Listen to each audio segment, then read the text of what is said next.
Alicheka siku hiyo. Siku ya finali. Alicheka yeye. Alifurahia. Mimi hata sikujua chenye kiliendelea. Nilitoka bana kabla.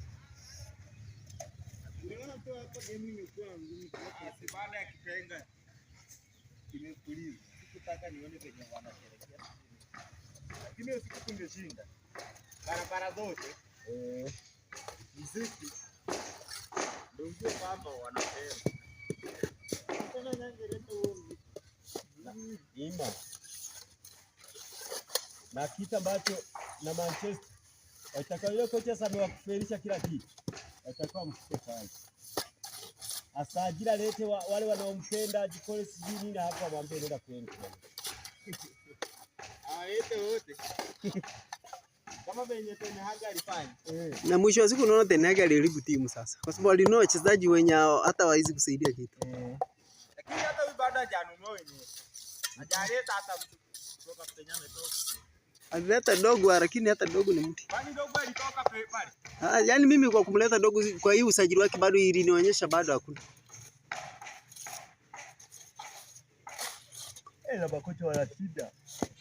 Unaona makocha wa Chelsea wanaamua kusajili hadi buumbu ambapo hakuna mwelekeo nini. Sajili nani? Kuna makocha wa Chelsea. Mbona ni David enda hivi? Nani?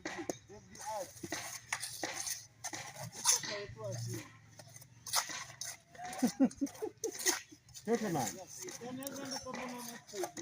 Vuti bangi huko. Wewe umechanganya. Yana hata lebo yake haiwezi soma pale. Aja. Kocha wa Afrika hawezi enda huko. Wanafundisha. Ufaransa tu ligi kwa chini. Ukisikia Ronaldo aliita Farmers League. Ronaldo alifanya nini? Aliita timu ya Ufaransa ni Farmers League. Farmers League. Hiyo. Kocha wao bado ni ile kitu. Wache. Yule Enzo mwenye akili na ufundi. Anapiga watu goli moja la uchungu kukulera. Kukulera ni mfupi. Nani unaona sana piga tumbo chini. Anaweka kitabu chini. Bana Digia alikuwa anasaidia ra. Bana Digia wewe.